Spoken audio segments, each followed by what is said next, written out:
This session here on statewide intermediary networks. The title is Creating Effective Work-Based Learning Opportunities Through the Statewide Intermediary Network. Before we begin, I just want, would the other regional intermediate network coordinators please stand up? So who's here? So there's several of them in the room here that will be able to answer questions if it's particularly in your region, if you have a region-specific question. I'm not going to spend a lot of time in my introductory remarks. I'll turn it over to the experts here in a moment. But the Statewide Intermediate Network is a state-funded program of $1.5 million a year that's divided equally among the 15 community colleges. And the evolution of that is very interesting, as you see, and you will see on the panel that there's the intermediate network, the Workplace Learning Connections in the Kirkwood Community College region, that has been doing this work for over a couple of decades, and a more newer intermediate network in the Marshalltown area that actually is starting to sort of gel and doing lots of interesting things, as you will hear. But thing to keep in mind is the first year when these intermediate networks started, they were in different positions. You had some that were clearly well established and some that were starting from scratch. As they moved through the process and learned the ropes, in the second year, they essentially started building their networks in their region. And as they built their networks in the region, they noticed not only similarities and differences among themselves, and in this last year, in the third year, as they've got together as a unit, 15 of them, and now actually there's 13 more because there is an additional project funded by the Department of Vocational Rehabilitation Services that is targeting special needs and students with disabilities with additional federal funding. So we have 28 coordinators that essentially are looking at the work-based learning spectrum all the way from career planning to registered apprenticeships and everything in between. So as they were sort of looking at that over the last year, they have made a very concerted effort of trying to work together as a statewide unit, and I stress the word statewide because the Statewide Intermediate Networks is the only statewide network for work-based learning, for all aspects of work-based learning as they deliver services, and they actually are the single point of contact, as you will see here from the presentation. So please keep that in mind as we go through. Let me just sort of outline what we'll do. Initially, Lori and Terry will be presenting together an overview of the network. Then each of them will talk from their own regional perspectives. Then we'll look at essentially talking at the involvement of other stakeholders like business and school districts, and then we'll open it up for questions as we go through. So Lori, Terry.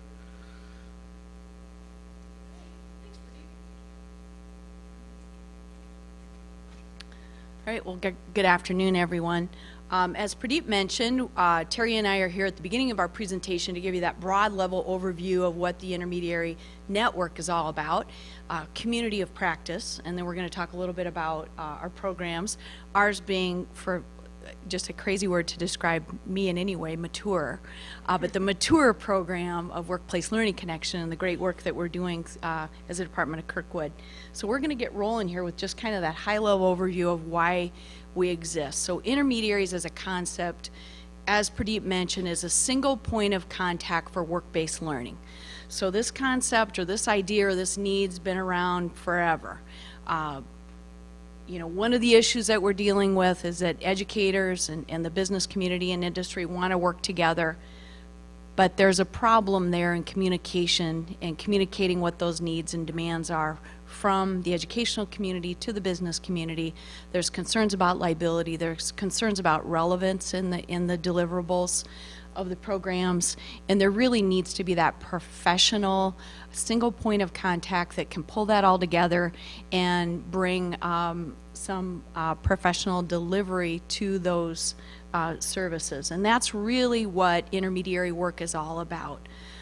A professional tool for workforce and economic development, experiential learning through work-based learning, K-12 activities, and sometimes even kindergarten through community college. So really, we're that one point of contact. I'm not going to use the microphone because I can really vocalize here. You're a good projector. Yes, thank you. We connect the students, we connect the educators, we connect the businesses. We provide that work-based learning opportunities that maybe the school districts don't have enough time to do, and so we fill those gaps as the intermediary. Again, we're working closely with also all the 16 career clusters and helping students learn more about the careers, as well as we're helping them make those informed decisions. Sometimes students have no idea what they want to go into. Why not give them some type of work-based learning opportunity for them to really dive in, find out the education that is required for that specific career, and help them make those educated decisions. So certainly we have a lot of emphasis on STEM careers, but really work within all 16 clusters, with really that goal that we want to make sure that young people, when they leave their secondary education, entering into whatever their post-secondary option is that they're better informed and better prepared.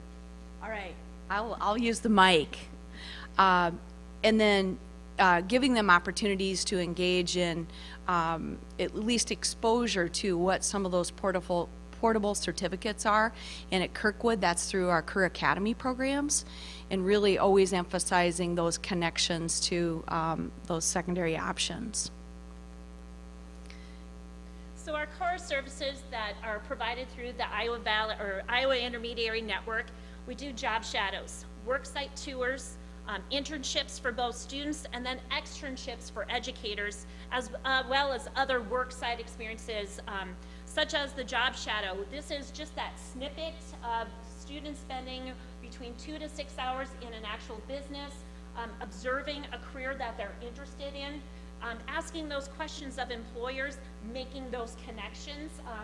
And that's, I think, the main importance of that job shadow, is really to get the students to see what is in, so to speak, their backyard, and making those educated decisions on what they want to go into. A career may look different once you spend half a day with someone. You think you want to go into accounting, you spend half a day with an accountant, decide, yeah, that's not what I want to do. Why not make that decision in high school? You know, another area that we have tremendous demand for are worksite tours, and events are probably one of our fastest growing portions of the work that we do. And these are especially supported by our industry partners through sector boards. We literally have thousands of students that are engaging in high demand career areas such as Construction Apprenticeship Day, certainly tours that are scheduled associated to our academy programs. So these are ways that we're able to expose larger groups of students to opportunities, again, that exist in their backyard, and see multiple careers or opportunities on any specific day. Another program that's pretty mature at Workplace Learning Connection is the Academic Internship Program. And this is an opportunity, it's a credit course offered through our partner schools. So kids will have an opportunity to be exposed to anywhere from 45 to 90 hours over the course of an academic term, and really get that deeper dive, so that step beyond the job shadow, not quite to a pre-apprenticeship level, but along with learning in depth about a particular career, they're learning about the environment of that particular employer, the culture, what the opportunities might exist for them down the road, and an opportunity to network and really build relationships locally so that they have some opportunities down the road. And then we augment that experience with some guided curriculum. So with the teachers, we want them to get into the businesses. In fact, Iowa Valley, we are going to be doing 2 teacher externships this summer.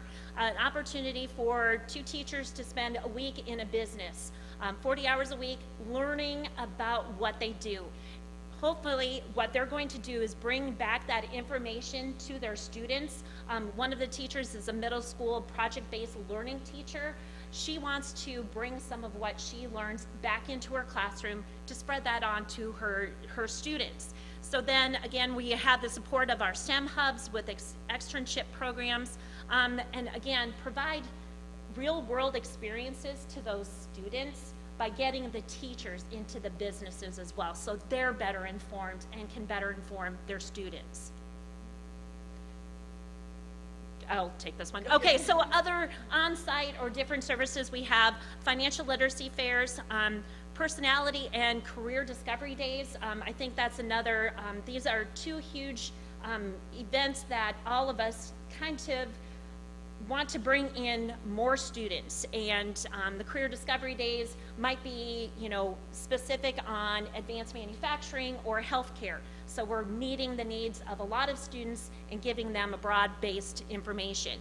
Guest speakers, career fairs, and then mock interviews. So financial literacy fairs are really a growing opportunity for our intermediaries to check off or help our educators check off a couple boxes. First, you know, an understanding of financial literacy, especially at the middle school level, and then for students to take that 8th grade plan where they might have done some exploration into a particular career that they have an interest in and apply it for the day. So, and I'll speak to this a little bit when I get into my comments about Workplace Learning Connection, but this is a very high demand program, and we're serving all of our regional 8th graders.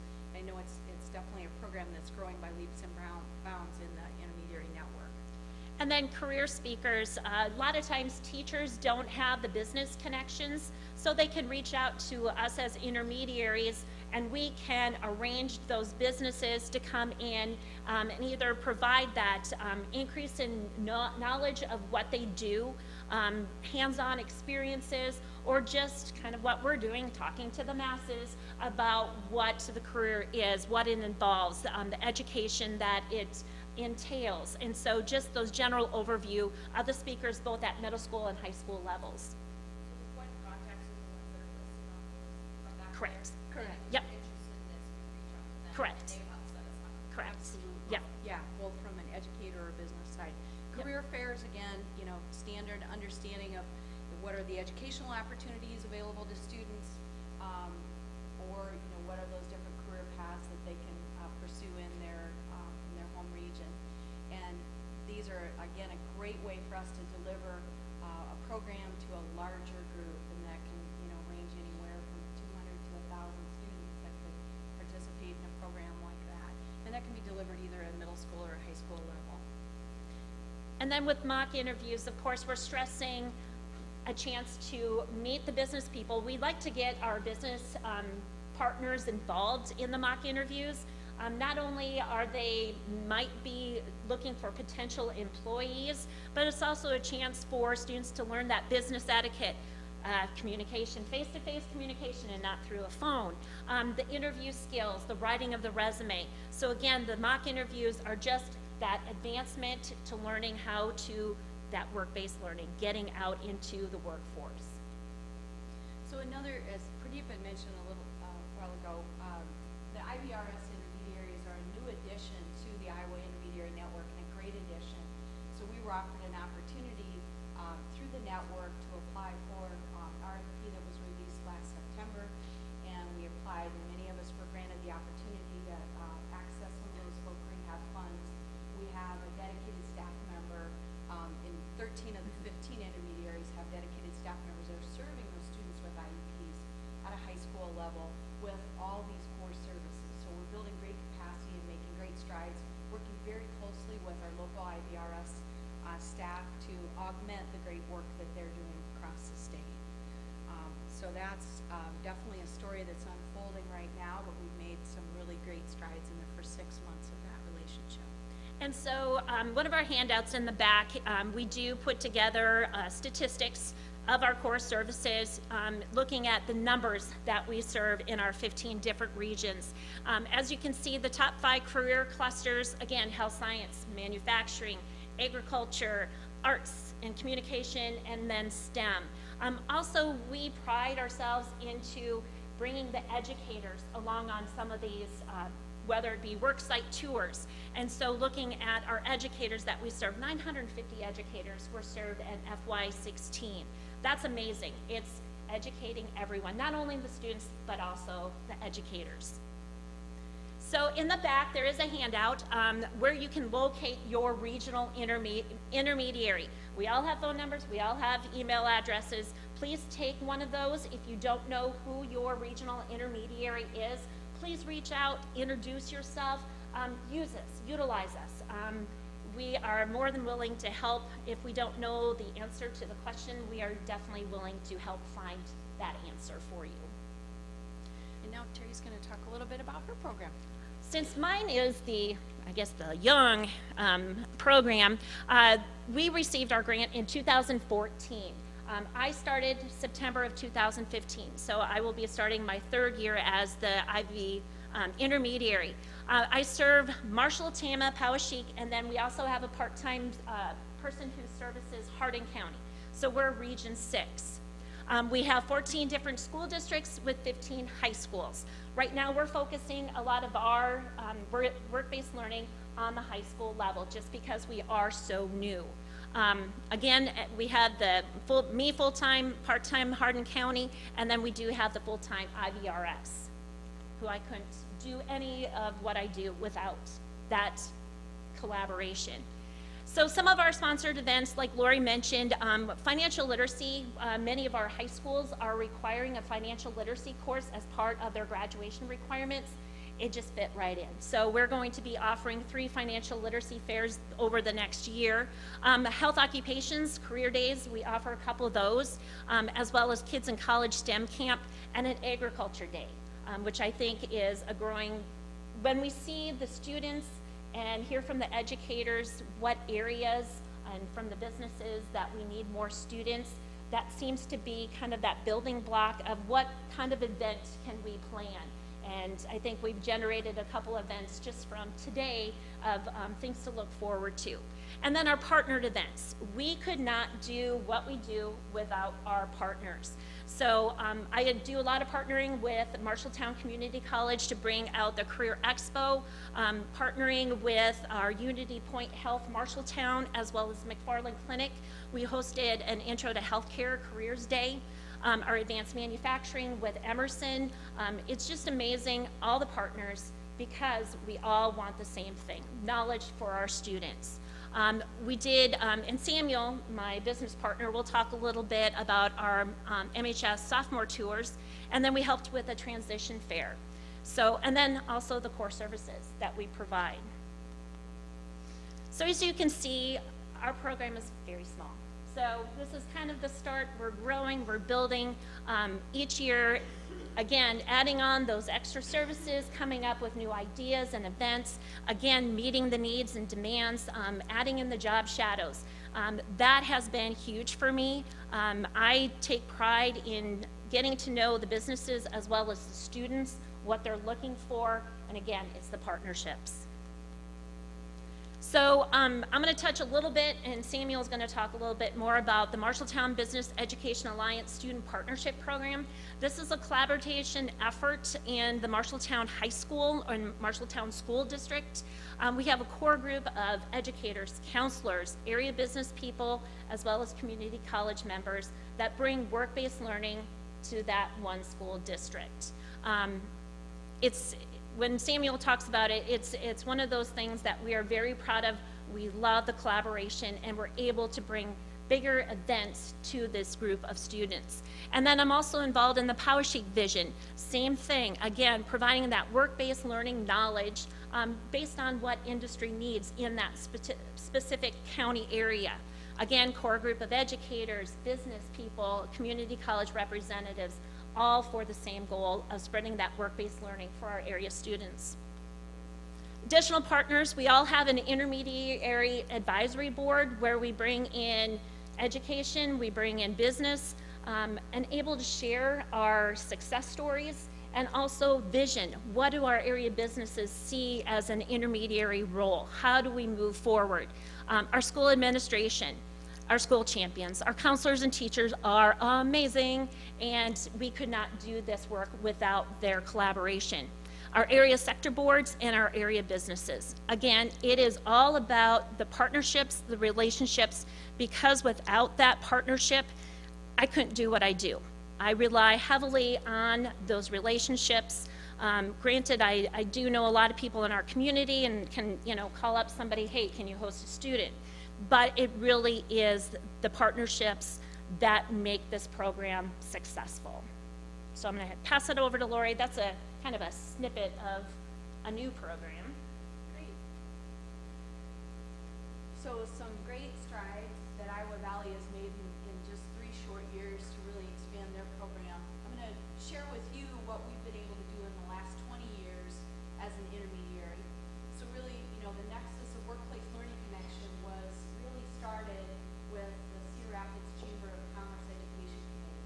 And it was all around workforce shortages that, guess what, we're going to hit in about the mid-teens where we're at right now.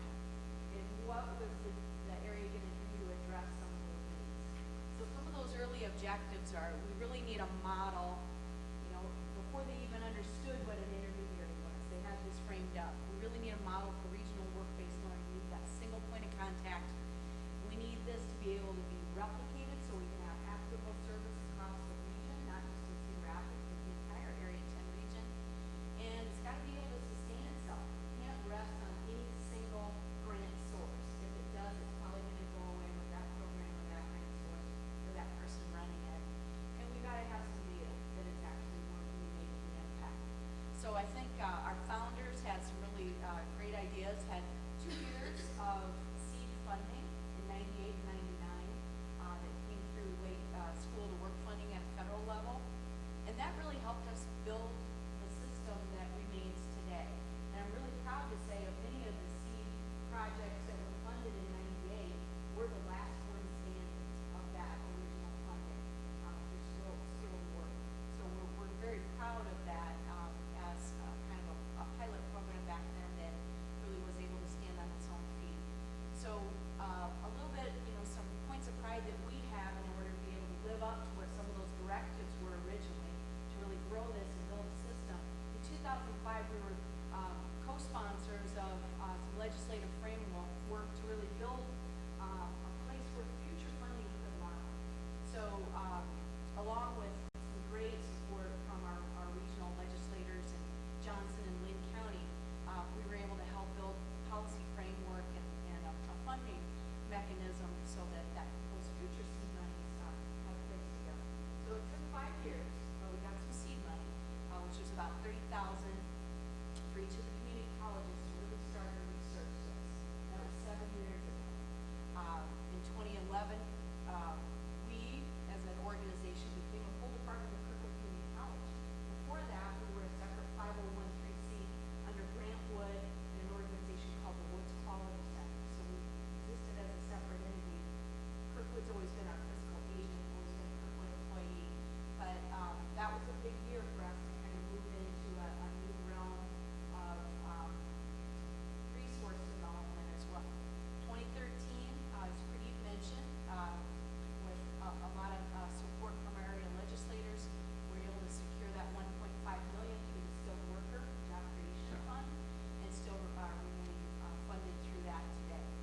And the Iowa Intermediary Network is a very unique system.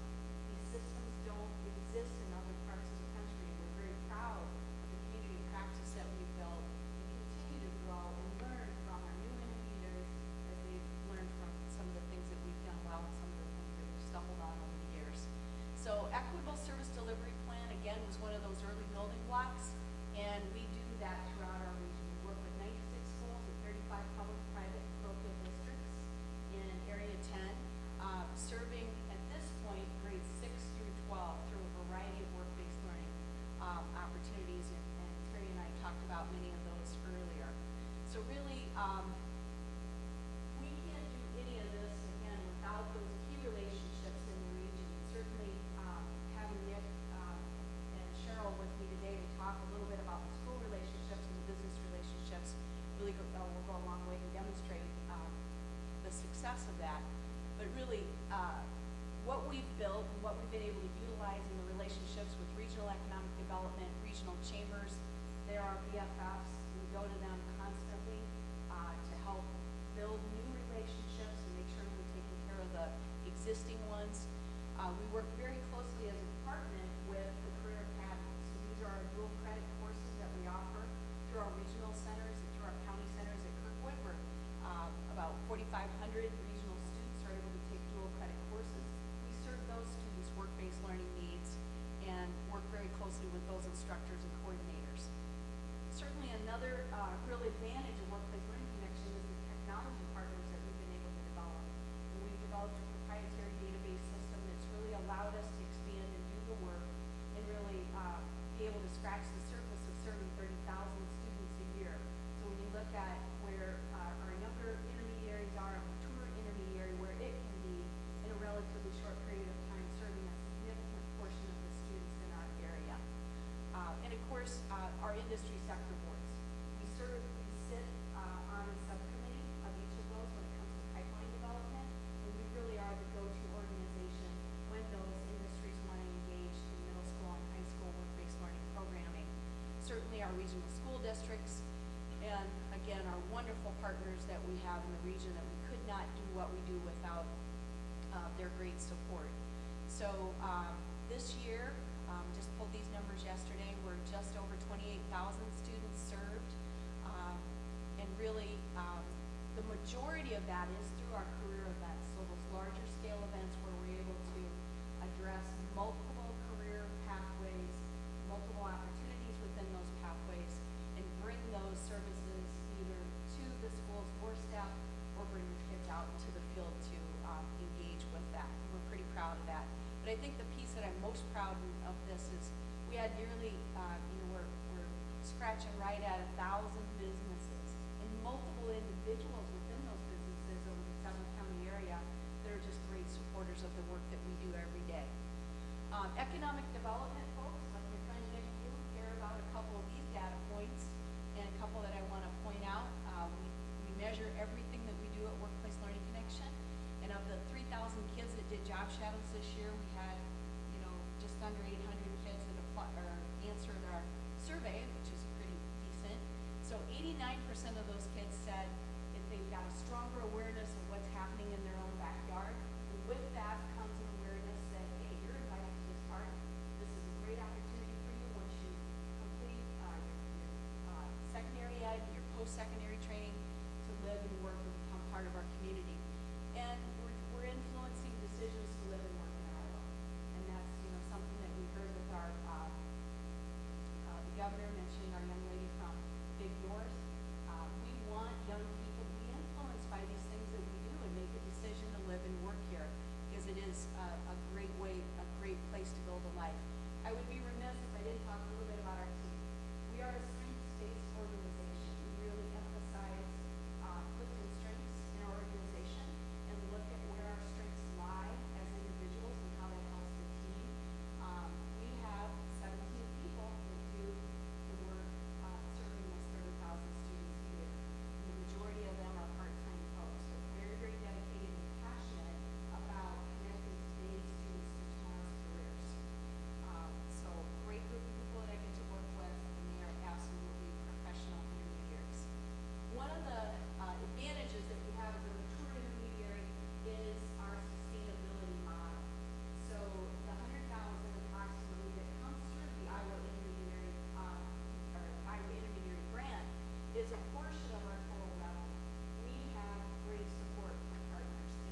Thank you, Lori. I'm going to be very brief, but I wanted to just talk a little bit about, some of you had the opportunity to learn about Community Promise throughout the course of the day. I want to illustrate through these slides how important our relationships with Lori and her team are as we do what we try and do related to our Community Promise initiative. So this is just a slide that talks about generally all of the different ways that students can experience or pursue to connect them with high demand occupations within our community. Many of those that you see there require working with our intermediary networks to actually facilitate those experiences. I've shared with several of you, we as economic development folks are not really the executors of any of the ways that we ask businesses to come to the table to engage in workforce development strategies. We really work to just make those connections with folks like Lori and her team to make those things happen. So for our particular program, Community Promise, that we have developed, we recognize that these project-based learning experiences, many of which are supported by our intermediaries, are priceless. But what we then tried to do is accelerate, go one step further as economic developers from those experiences to then continue to help support some of our businesses in literally fulfilling real job needs. So the intermediaries are the critical start that starts exposing our students to really exciting career pathways. And we hope that means real job opportunities in our community. So our initiative called Community Promise really we say kind of 4 bullet points, redefines how our business community invests in our talent pipeline. It streamlines the way that businesses can engage in helping to support, whether it be activities that Lori and her team help to oversee and execute, or whether it be some other programs in our community that need to engage in business. We try and make it simple for businesses to engage in all those activities through Community Promise. You can see there, we want to create new connections to our intermediary network. So Lori and her team, for instance, have great relationships. In fact, we sit down at least once a year and say, here are companies that they are working with. Who else can we contact? Really, Community Promise helps to take that whole conversation to the next level as we continue to uncover new partners that we would forward on to work with our intermediaries. And then I think that last bullet point is we want to create intentional pathways for authentic career pursuit. I'm not going to go through all of these steps as far as our program is concerned, but what I want to talk about is that our program, Community Promise, it's a team effort. So I've shared this with many of you. There's nothing that what we're doing as economic developers that is necessarily a new activity. We're taking all the great things that our intermediaries are doing, that some other programs in our community are doing. We're trying to make them make sense all in one place so that as we all continue to try and cultivate new business partners, we make it impossible for those businesses to say no, right? We want it to be easy for them to interface with all these different efforts. So for Community Promise, our partners are right there. We have our 2 school districts, both Lamar and the Marion Independent School District.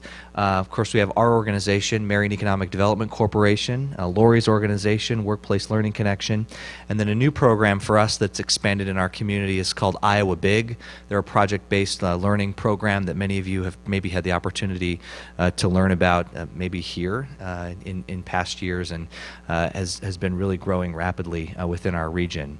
So this is kind of the thing that we layer on top of what we've talked about as far as our intermediaries facilitating internships, job shadows, and other events that they do that are great. What we want to do is we want to leverage those experiences and opportunities to inspire kids to not just walk away from that experience and say, oh, that was fun. I think I kind of like accounting, or I think I kind of like advanced manufacturing. I could maybe be a welder.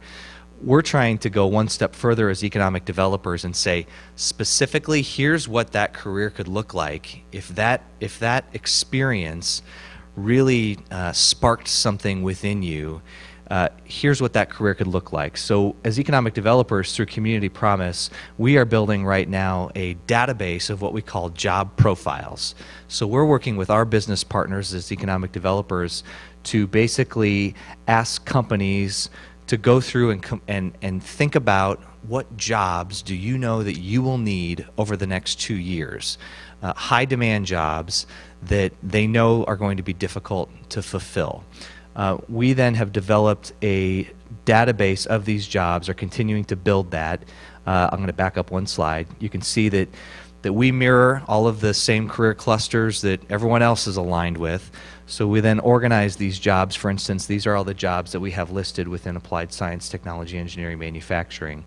We've built job profiles for all of these, and we hope then that as kids continue to experience careers within this cluster through the work of our intermediaries and a couple of others, that we can support our business partners by turning kids toward these careers and these high demand jobs that exist in our community. So that's just briefly a little bit about us. I guess my message and the reason I'm here is to say, like, we can't do programs like Community Promise without strong partners through the intermediary network. We as economic developers are not in the business of facilitating a job shadow or helping to make an internship happen. So when we have businesses that say, I want to help out by hosting an internship, hosting a job shadow, we actually have a system that I didn't talk about here where they can fill out that information, and immediately that comes a lead that we send to Lori and her team to execute. So Community Promise is a great team effort, but it can't happen without the work of what the intermediaries do. So I would say across the state, leverage that expertise and relationships, because it's been very successful for our community.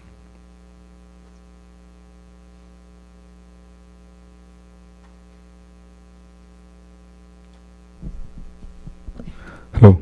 I'm actually going to grab this mic. I'm a soccer coach, so I'm used to moving up and down on the sideline. So my name is Samuel Ibarra.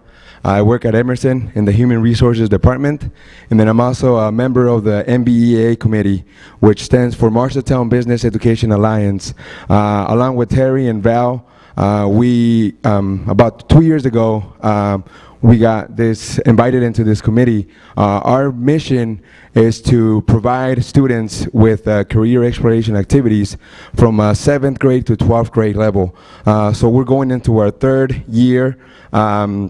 It's only offered for Marshalltown high school students as of right now.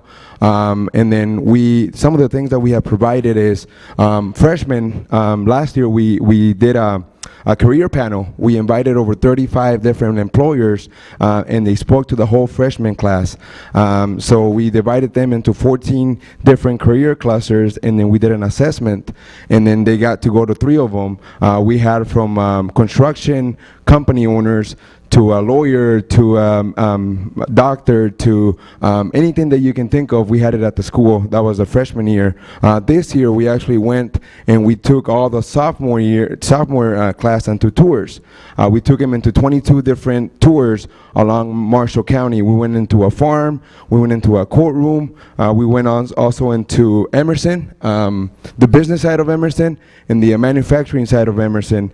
And then thanks to Terry, what she does, we're also able to provide at Emerson, we're able to provide job shuttles. Last fall, we invited Marshall County counselors and principals and faculty to come over to Emerson, and we told them exactly what we did. 3 years ago, we started a high school internship program, which we bring in high school students, grades from junior and senior year, and they come in and they work for the whole summer. They work for the whole summer in skill trades, from welding to machining to assembly. So we invited those teachers so they can see exactly what we were doing, and then they could go back to their classrooms and do that kind of work with their students. In order for a student to apply, they need to pass a math test. It's a 20 simple math test, but a lot of those students were failing. So we invited those students to come out and see what it was all about, and then go back to their classrooms classrooms and again, try to help those students pass those math tests. Our first year that we did this internship, we had 5 students and 4 of them are now full-time employees with us. So this year, we kind of did things differently. We're into our 3rd year with the internship, and then the last 2 years, all they did was job shadow. So they were just standing, seeing other people work. This year, we put them into the classroom for 2 weeks. So they went out to Marshawn Community College. We taught them the basics of machining, how to read a blueprint, the basic math, and then on Monday, they started back at the factory, and now they're doing a little bit more hands-on, measuring tools and things like that. If you guys can see, that's the some of the things that we want to, the program goals that we want to do for the MBAA. So 7th grade, we want to provide career fair, and then in the high school level, freshmen, we want to continue doing the freshman career panel. Sophomore, we want to bring in all the sophomores into the tours, and then juniors, we want to do job shadows, which we already doing thanks to Terry. I get a phone call almost every other week from Terry saying, or an email, hey, we got a student that wants to come out and be a welder, so we bring it into the welding department. Right now we're working with an internship. We're going to be starting her, I believe, is the end of July. She's going to be doing an internship with Emerson. She's going to be starting at the main office for 3 days and coming out to the factory and seeing the end product for 2 days. So thanks to Terry, we get all those tours. We get tours from Grinnell High School, from all different around Marshall County. We get tours, and it's very helpful for us because we can bring those students later once they graduate and come work for us. And then our senior year, we want to do internships, which again, thanks to Terry, we're doing that already. Also, another thing that we added this summer at Emerson is we have a STEM Academy. So these are students that want to go into an engineering field. So we were in the need of one girl. So because of the partnership that we have created with the schools, I contacted Val. I'm like, hey Val, I need one girl to be in this STEM Academy. So within a week, she found me a girl to be in this STEM Academy. So these are students that are going over for 2 weeks and job shadowing every single department at Emerson. So from the start of an order to the production facility. So we're going to continue in doing this, and hopefully next year we can open it up to other schools. This is our freshman career panel that we did in 2016. Like I said, we invited over 35 different employers, from a judge to a construction owner to military. It was very successful. And then this last year, 2017, we did 22 tours. We took them out to beauty school, to the farm, courtroom, and all these different tours. So again, thanks for Terry's job. We're able to do all this and have that connection with the school, business, and hopefully bring in the students later on. So thank you.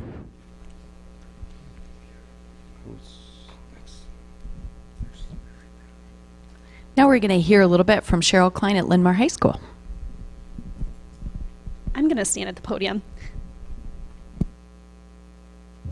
Hi, I'm Cheryl Klein. I am a 9-10 counselor at Lamar High School. I've been at Lamar for 2 years. Prior to that, I was at Central City, and I was a K-12 counselor. So during that entire time, which is 5 years, I've worked with Lori in Workplace Learning Connection. So it's been a great support as a school counselor. Next year at Lamar, I will have 400 students on my roster. We'll have 2,200 students in the high school.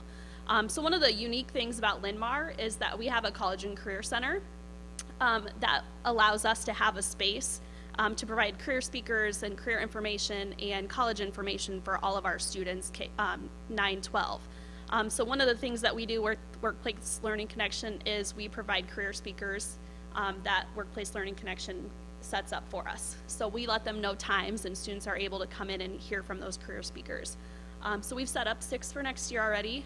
We try to get a range of careers, so it's not just all professional careers. One thing that we're really trying to work on is getting more of the skilled trades into the high school, so that our students know about all areas that they can go into after high school.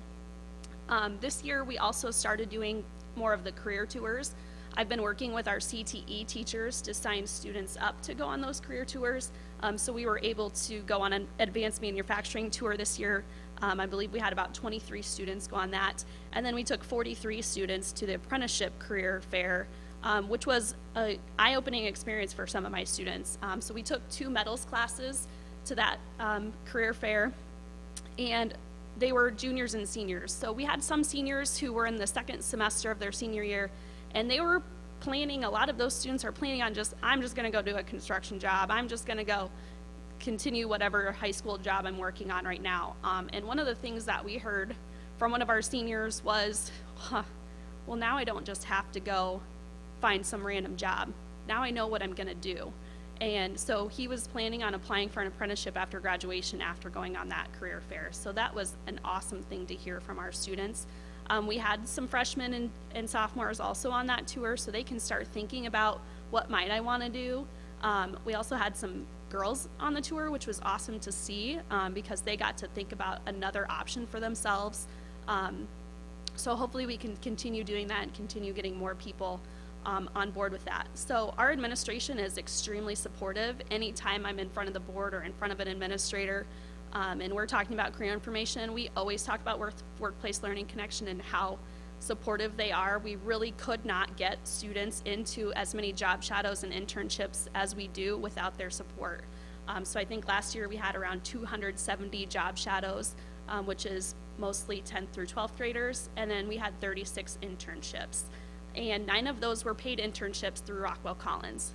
So not many students can say that they had a paid internship at a large company in Cedar Rapids when they graduate from high school and say that they have that experience.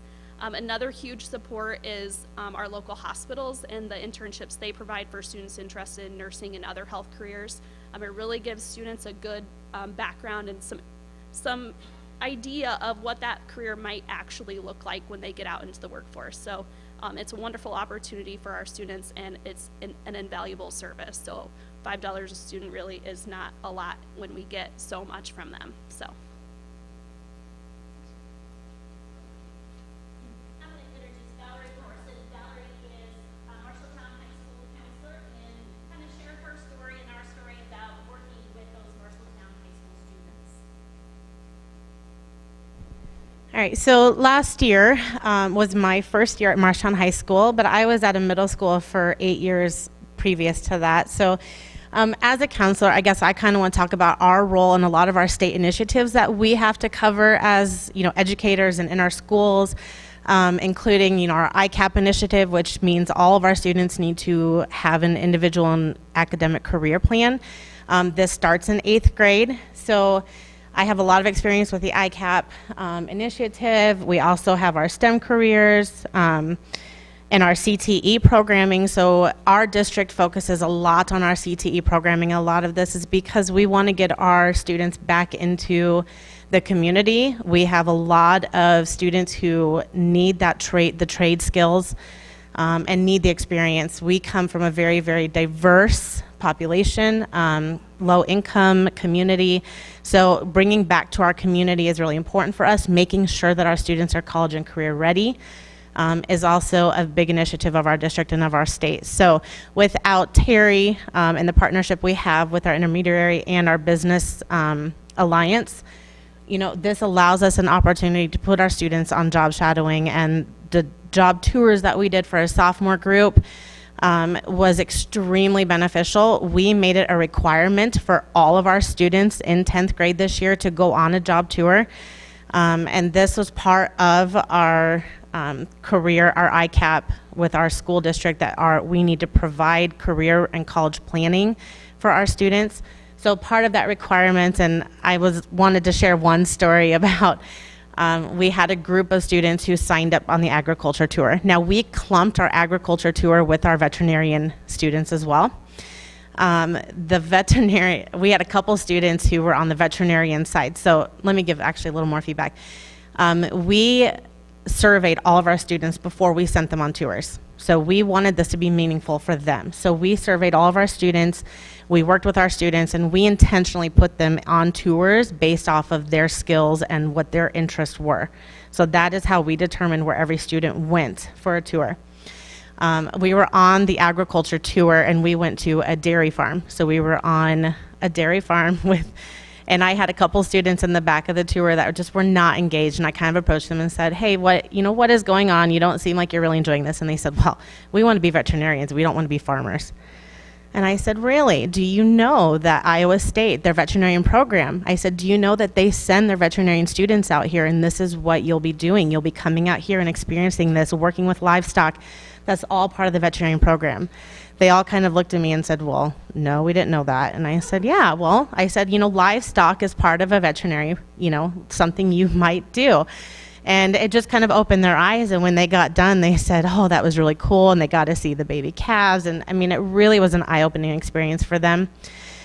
We went on a construction tour. A lot of those people had wonderful questions for our trades. And the biggest feedback we get from our community and our trade businesses as well is they're hurting. They're hurting for employees. They're hurting for skilled workers. And so it really has allowed us an opportunity and a partnership with them to kind of build on that skill development and making sure students are prepared and that they know what program they want to go into. As a counselor, that's beneficial for me. I have 400 kids on my roster. I don't have time to meet with all 400 kids every single day and say, this is your tailored plan for you.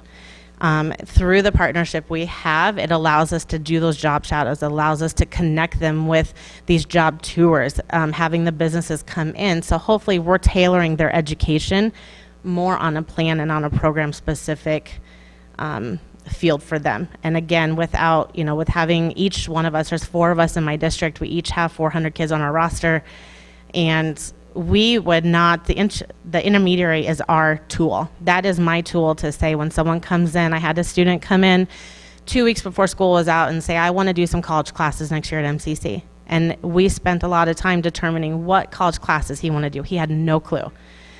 So we started doing we did some job shadows, and through the job shadows, he was able to say, that's the fit for me, that's what I'm going to do, that's the program. We were able to narrow it down.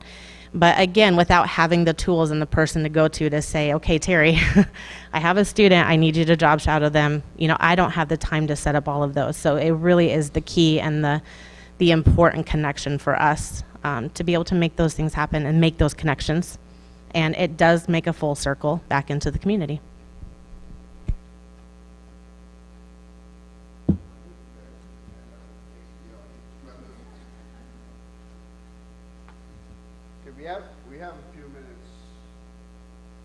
We have a few minutes left for questions, so any questions from the audience? Come on, you must have some questions.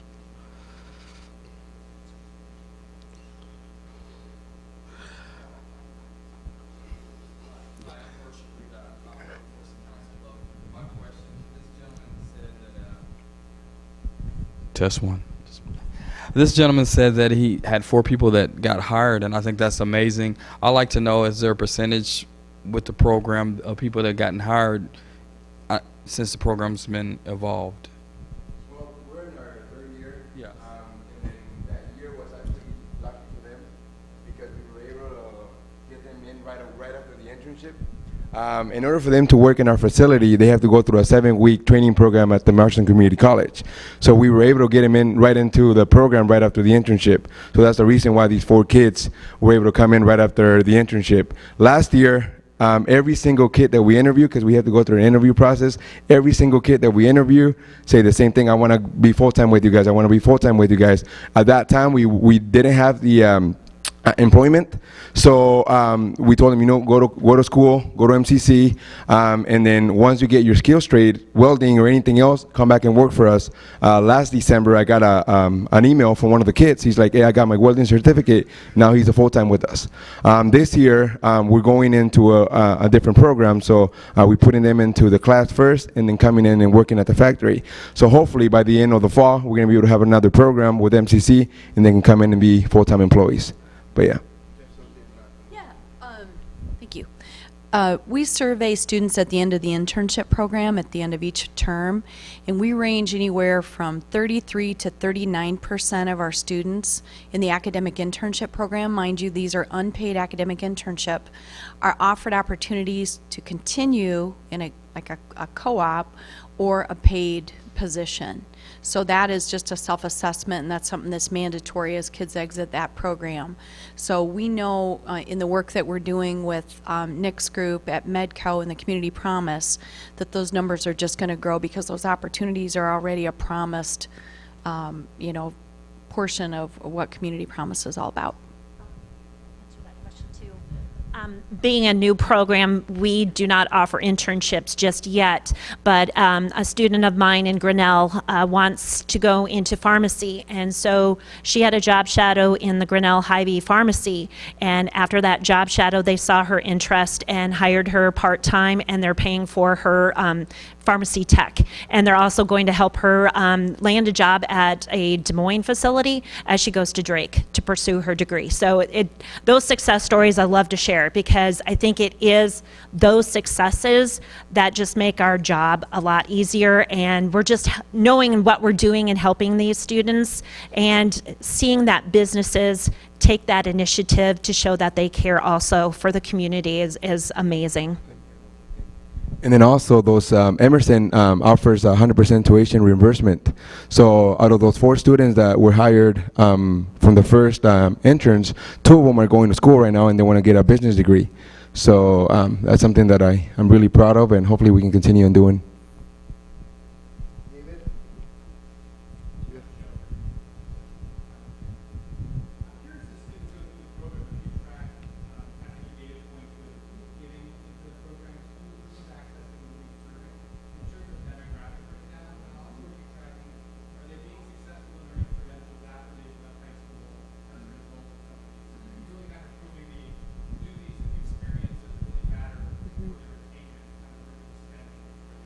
Right.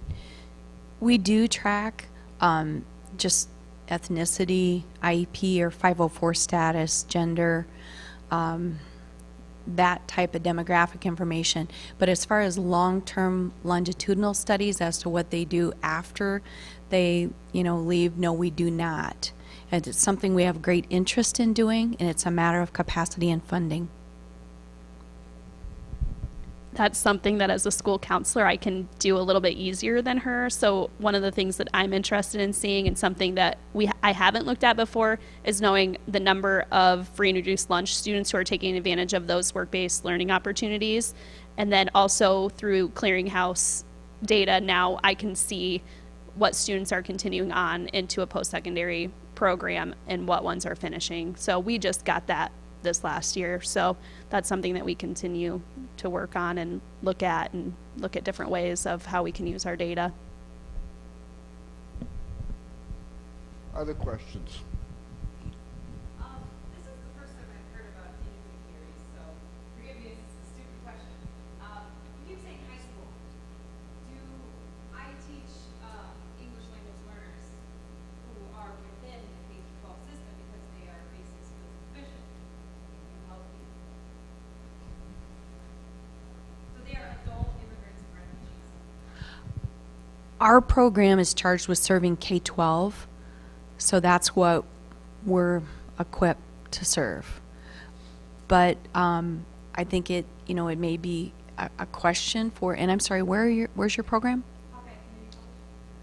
So I see that I'm at Cedar Valley. Where didn't even know they existed. I think, it always starts with a conversation. It may not be a direct service that they could provide, but there could be other things that they're aware of that could be beneficial to you and your students. So even as a conduit to other services, because that's really what we do. We convene, we connect, we measure, we sustain. That's what intermediaries do. So even that convening piece of getting you in touch with the right people could be very beneficial. One last question. Thank you all for being here, and I know it's late in the day and some of you may have long drives back, so safe journey, and I hope you had a good and productive day at the conference, and see you next year. Thank you.